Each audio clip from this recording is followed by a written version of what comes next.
I'm 2 months sober from alcohol today, and in this video, I'll give you 5 improvements that you can expect to see after 2 months without drinking. Those improvements are in sleep, mood, physical health, fat loss, and libido. If you're new to this channel, I'm a 33-year-old man from the Balkans, and I was drinking heavily for over a decade until I got health problems. Luckily, I caught them early and they are reversible, and you can do it too. So number one is sleep. Stay strong the first couple days after you quit, because you may get multiple extremely vivid nightmares per sleep session. That first 24 hours clean is honestly what I imagine hell is like. I've had withdrawals where I couldn't fall asleep at all the first day, tortured by insane anxiety and endless demonic video reels playing in my mind over and over again whenever I close my eyes. I was praying to get a blink of sleep so I wouldn't die of sleep deprivation. That's how bad it was. The good thing is that once I did start dozing off, those little micro sleeps, those little seconds of sleep eventually turned into minutes, and the minutes would turn into hours of sleep. However, I would still get zapped awake, gasping for air, convinced that the world was gonna end. I didn't know where I was or what I was doing. I would wake up in the middle of the night and remember that I zombie walked to turn off my dehumidifier because I was convinced that it was a demon. If you're smart and manage to taper off of alcohol instead of quitting cold turkey, you might skip all of this and just have a couple of nightmares, but don't expect good sleep that first week at least. I also got restless leg, which lasted a solid month and a half for me. Absolute torture. But now at 2 months I hit the pillow and fall asleep with 0 interruptions. Number 2, mood. Alcohol offers kind of a paradox. We are more relaxed than usual when we drink, but over time we're also far more anxious when alcohol is not in our system anymore. So inevitably we end up accumulating debt and drinking to return to normal. Mood is one of those things you'll notice changes in immediately. It took me years to figure out that going without a drink for a day is what gave me anxiety, made me more irritable, and more prone to having negative thoughts. Those first few days after quitting would be a non-stop barrage of negative self-talk, intrusive thoughts, and a compilation of cringe moments from my life replaying over and over in my head non-stop. Every thought about the future was coated in pessimism. There was an overwhelming feeling of doom and condemnation.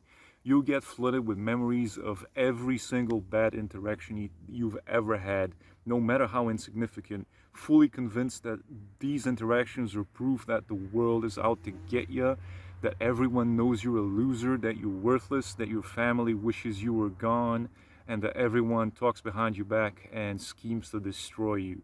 You'll compare yourself to others and feel low because they're going places in their lives, while you're drowning in a sea made of empty glass bottles. But stay strong, because it does get better. For me, that first 48 hours is the worst. Day 3 is only half as bad.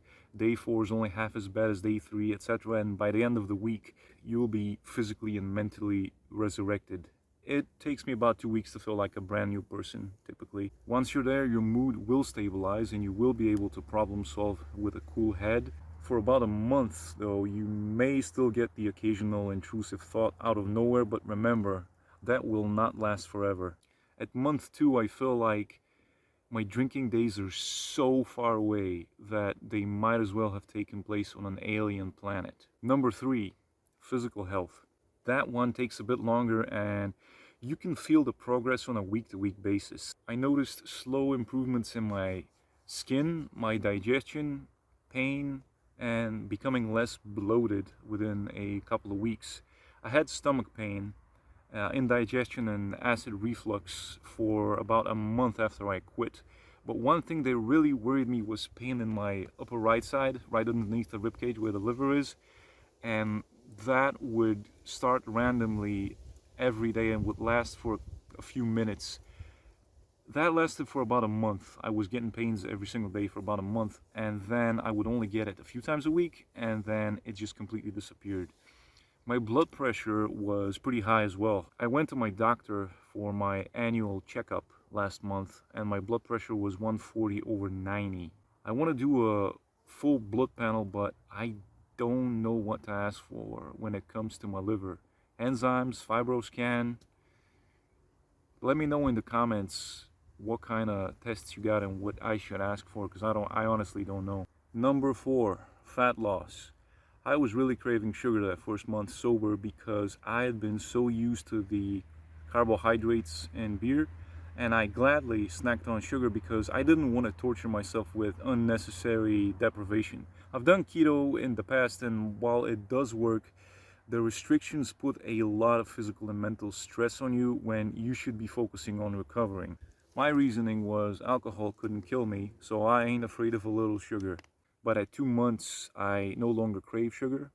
And I recently noticed that I got this healthy rosiness to my face that I never noticed before. And there's also like less bloat, I think. Now, fat loss is something that's gonna take a while to start, so I wouldn't stress over it the first month at least. So far, I'm about 10 pounds lighter, or 5 kilograms, and the fat loss is accelerating because I also started exercising a little bit every day, mostly cardio, walking, riding my bike, and hopping on the elliptical for half an hour to an hour a day. I wouldn't stress too much over exercise because I remember the day after I quit drinking, I went to the park with the intention to walk for 3 hours every single day, and that's a huge mistake. Overwhelming yourself with huge goals and thinking about the future will make recovery seem like this unreachable gargantuan task that takes forever. And I had barely started walking, and it felt as if I wasn't covering any distance. Time would freeze, the horizon would zoom out farther and farther with each step, and it felt like I was walking in place thinking, man, this is just the beginning. It's just 0.01% of the effort I gotta put in to fully recover. That's the wrong way to think. What you should do instead is focus on staying sober today.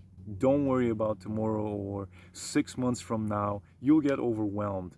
Recovery is slow, but the days add up and it rolls like a snowball. Before you know it, you'll have a week under your belt, and then months. Number 5, libido. I put this at the end because it's not something that a lot of people want to talk about, and if you don't want to hear it, just know that it does get better every day. And so does my channel, which just turned 1 month old as of this day. Like and subscribe if you found this video useful and relatable, and check out the description for a full playlist of my alcohol addiction videos you can binge on instead of booze.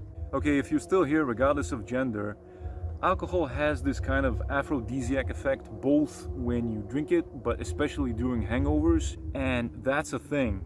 Look it up. It comes with a price though. Drink heavily for long enough and things might be dead for a while after you quit, or forever. It can really hurt your relationships, especially if you're a low libido person to begin with and using alcohol as a crutch to get in the mood. So it's a good time to have a sober look into your relationships and decide whether it's alcohol or your partner that's more toxic and which one to cut out. Just kidding. Interesting things happened today. I broke my pedal on my bike on my way to film at a new location. When I came home, I realized that the sound was off. I also received a message today for a monitor that I ordered so I can edit my videos because my old monitor is dying. I received a message today that it was out of stock, so they'll be refunding me hopefully. And as I was trying to record, and you can hear it right now, the dog started barking, flies keep harassing me at the old location. At the new location I got scratched up, music started playing. Like the whole universe is conspiring and throwing things at me to make sure I don't upload this video, which only motivates me even more to put it out there. So if you're watching this video, the universe lost, the demons lost. See the card again. You cannot make this thing up. Whatever grand scheme is trying to prevent me from uploading my 10th video, you failed. If you're watching this video, the universe failed, the demons failed, and you guys are winning. And I wanted to take all these negatives and make something good out of them for you guys. And my email is in the description. Send me your story. I'm serious. I'll make a video out of it. Get sober. Get healthy. I'm here for you. I believe in you. And I'll see you soon.